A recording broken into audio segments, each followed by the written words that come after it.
Very good morning friends, welcome back in NS digital Guru channel. आपका तहे दिल से हमारे आपके चैनल पर स्वागत है। आज का हमारा जो टॉपिक है वो है बीए थर्ड सेमेस्टर का unit 2 types of social change, evolution, development, progress and revolutions. ठीक है, तो हम लोग स्टार्ट करते हैं अपने फर्स्ट क्वेश्चन से। क्या है? स्पेंसर के उद्विकास के सिद्धांत को स्पष्ट कीजिए। स्पेंसर के उद्विकास का सिद्धांत, ठीक है, देखते हैं आगे। स्पेंसर ने अपने उद्विकास के आकार पर समाज विज्ञान की प्रणाली को निर्मित किया है, जो उनके विचार दर्शन का महत्वपूर्ण अंग है। उद्विकास के नियम का प्रतिपादन स्पेंसर ने अपनी पुस्तक फर्स्ट प्रिंसिपल में किया है। स्पेंसर के अनुसार हमारा भौतिक जग बड़ा जटिल है। इसमें पदार्थ एक दूसरे से इस प्रकार परस्पर मिले हुए हैं कि उन्हें एक दूसरे से पृथक करके उनके संबंध में अपेक्षित ज्ञान प्राप्त नहीं किया जा सकता। अर्थात रासायनिक पदार्थों की भांति उनका विश्लेषण नहीं किया जा सकता। इस कठिनाई को हल करने के लिए स्पेंसर ने यह बताया है कि उसने एक सूत्र निकाला है, जबकि जिसकी सहायता से दृश्य जगत का विश्लेषण कर वास्तविकता को जाना जा सकता है। स्पेंसर का विचार है कि भौतिक जगत में उनकी उत्पत्ति के अंदर अनेक परिवर्तन हो चुके हैं। परिवर्तन से स्पेंसर का तात्पर्य शक्ति और पदार्थ के स्वरूप के उन परिवर्तन से है जो एक दूसरे के अनुकूलन न करने के कारण बनते और बिगड़ते हैं। इन परिवर्तन के संबंध में स्पेंसर का मत है कि ये सदैव उद्देश्य पूर्ण होते हैं। शक्ति और पदार्थ में परिवर्तन एक विशेष विधि की प्रेरणा द्वारा समष्ट होती है। पृष्ठभूमि में जो विधि कार्य करती है वह स्पेंसर के अनुसार विकासवादी विधि है। दूसरा क्वेश्चन देखते हैं। उद्विकास और विकास में अंतर स्पष्ट कीजिए। उद्विकास और विकास में अंतर हमें बताना है। उद्विकास एक निरंतर और निश्चित दिशा की ओर होने वाला परिवर्तन है, परंतु उद्विकास न तो निरंतर और न ही निश्चित दिशा में होने वाला परिवर्तन है। यह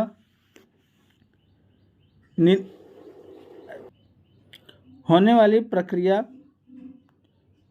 इसलिए नहीं है क्योंकि कुछ बाधाओं के आ जाने पर यह कुछ समय के लिए अर्थात अस्थायी रूप से रुक भी जाता है।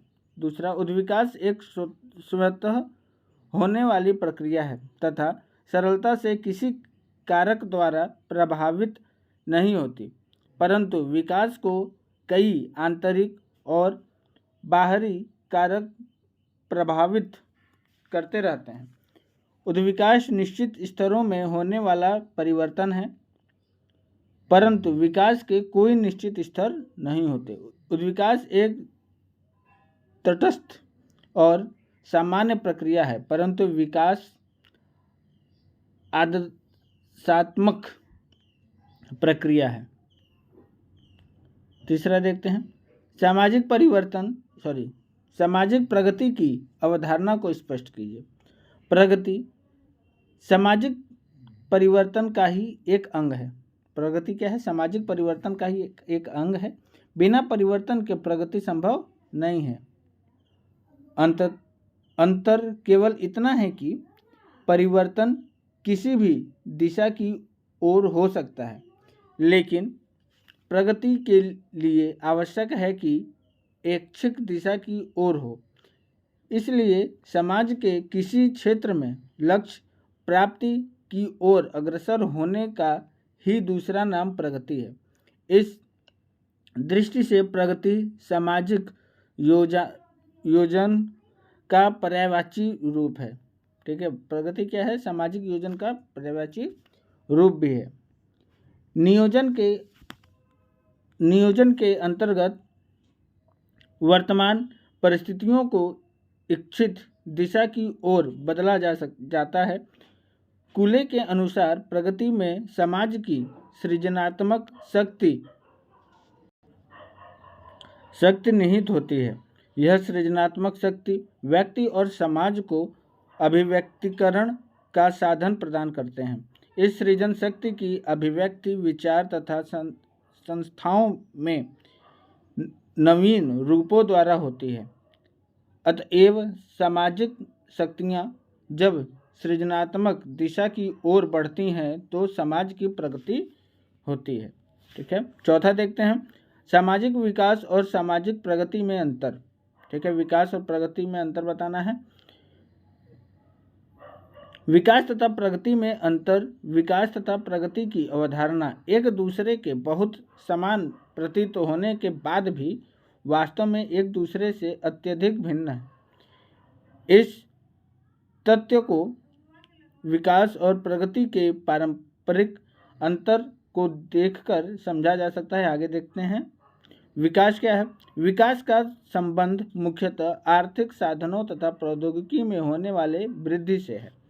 ठीक है, दूसरा क्या है, विकास का संबंध भौतिक लक्ष्यों को अधिकाधिक रूप से प्राप्त करने से है।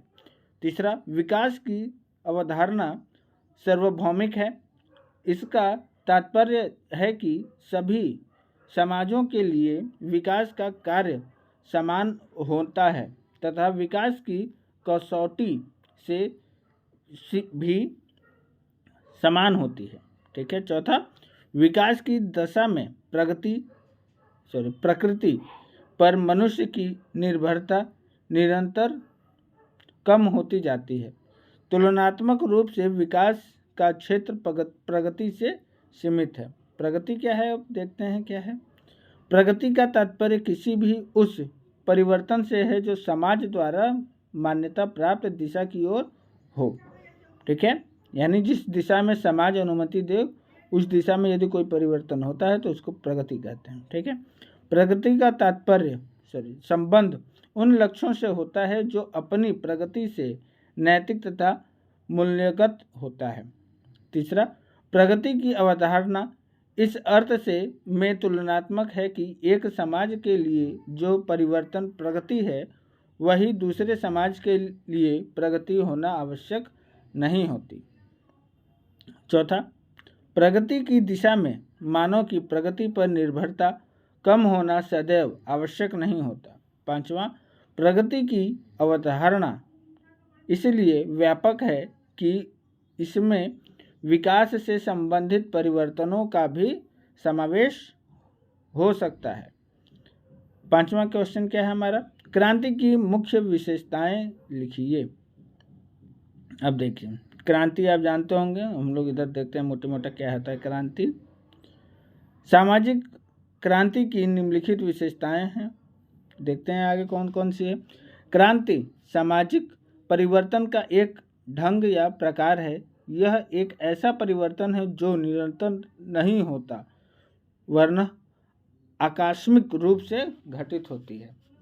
ठीक है, दूसरा क्या है, क्रांति के कारण सामाजिक नेतृत्व में परिवर्तन आ जाता है परंतु नेताओं एवं अभिजातों का स्थान नए नेता एवं अभिजात ग्रहण कर लेते हैं।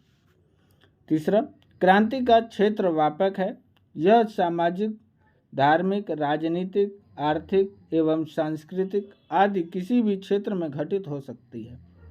चौथा, क्रांति के कारण समाज तथा उसके विभिन्न पक्षों में आमूल चूक परिवर्तन आ जाता है।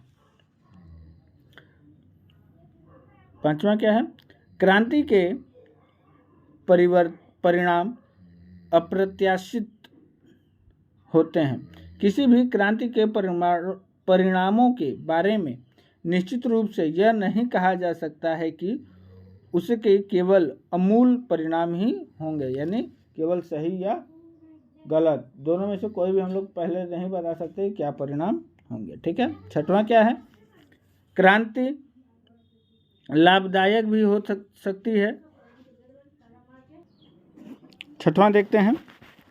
क्रांति लाभदायक भी हो सकती है और हानिप्रद भी हो सकती है।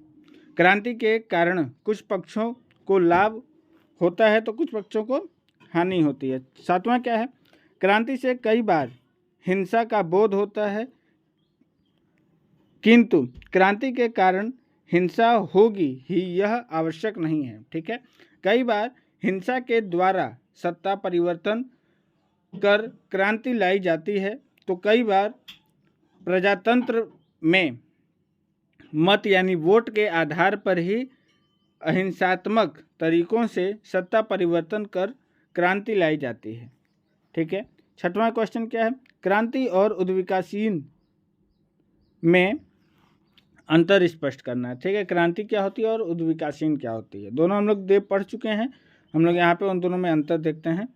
क्रांति की अवधारणा को और अधिक स्पष्ट समझने के लिए हम यहाँ क्रांति और उद्विकासीन को देखते हैं। उद्विकासीन में परिवर्तन कृत्रिम एवं धीमी गति से होते हैं, जबकि क्रांति में बिना क्रम के तीव्र गति से होती है। ठीक है। उद्विकासीन स्वतः चालित प्रक्रिया है, जबकि क्रांति के लिए सजग प्रयत्न करने होते हैं। तीसरा, उद्विकासीन एक प्राकृतिक अवधारणा है, जबकि क्रांति एक सामाजिक अवधारणा है। ठीक है।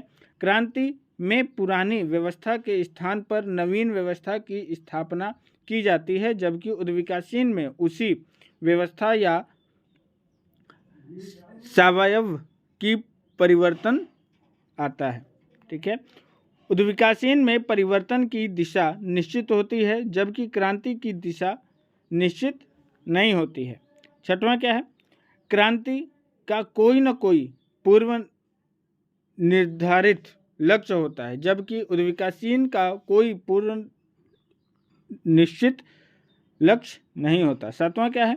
क्रांति का मूल कारण सामाजिक असंतोष है, जबकि उद्विकासीन एवं स्वतः चालित प्रक्रिया है। सेवेंथ और लास्ट क्वेश्चन देखते हैं। क्रांति के प्रमुख कारकों का उल्लेख कीजिए। क्रांति के जो मुख्य कारक हैं, सबसे पहला क्या है? युद्ध। युद्ध के कारण समाज में ऐसी स्थिति पैदा हो जाती है कि उससे मुक्ति पाने के लिए समाज में आमूल चूक परिवर्तन की आवश्यकता महसूस होने लगती है। युद्ध काल क्रांतियों के लिए उपयुक्त अवसर प्रदान करता है। रूस, तुर्की, ऑस्ट्रिया, हंगरी, जर्मनी तथा बल्गेरिया आदि अनेक देशों में युद्ध काल में ही क्रांति हुई थी।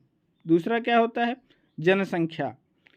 जब किसी देश की जनसंख्या में तीव्र गति से वृद्धि अथवा ह्रास होता है तो अनेक परिवर्तन जटिल होते हैं। परिवर्तन विवाह प्रथाओं, लोकचारी, सामाजिक आदर्शों एवं मूल्यों में भी परिवर्तन की आवश्यकता महसूस की जाने लगती है, जिसके परिणाम स्वरूप क्रांति एवं संपूर्ण सामाजिक व्यवस्था को ही बदलने के प्रयत्न किए जाते हैं। तीसरा क्या होता है? आर्थिक व्यवस्था, आर्थिक कारक। अनेक सामाजिक क्रांतियों से धार्मिक कारक मुख्य रहे हैं। ठीक है। मार्क्स आर्थिक विषमता को क्रांति का प्रमुख कारण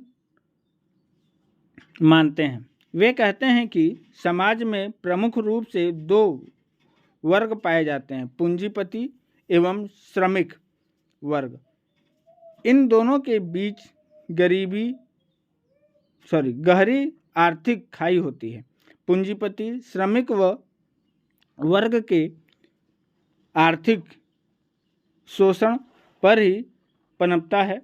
श्रमिक वर्ग इस शोषण से मुक्ति पाने के लिए संघर्ष करता है। फलस्वरूप क्रांति जन्म लेती है। चौथा क्या है? राजनीतिक कारक। राजनीतिक कारक भी क्रांति के मूल आधार रहे हैं। जब सत्ता भ्रष्ट होती जब सत्ता भ्रष्ट हो जाती है और वह जनता के हितों का ध्यान नहीं रखती है और अपने ही स्वार्थ में लिप्त हो जाती है, तो समाज में शोषण और समस्याएं बढ़ती जाती हैं। परिणाम स्वरूप जन असंतोष फूट पड़ता है और लोग ऐसी सत्ता को उखाड़ फेंकने के लिए क्रांति कर बैठते हैं। जब सत्ताधारी अन्यायी, आतताई एवं क्रूर हो तब भी क्रांति जन्म लेती है। विदेशी सत्ता से भी मुक्ति पाने के लिए क्रांति की जाती थी। ठीक है, तो फ्रेंड्स आज के लिए इतना ही। हम लोग अब नेक्स्ट क्लास में मिलेंगे यूनिट 3 के साथ। तब तक अपना ध्यान रखें और जो लोग हमारे चैनल पर नए हैं एक बार ज़रूर से चैनल को सब्सक्राइब कर देंगे और जो भी कमेंट करना चाहते हैं एक बार ज़रूर से कर देंगे। Thank you.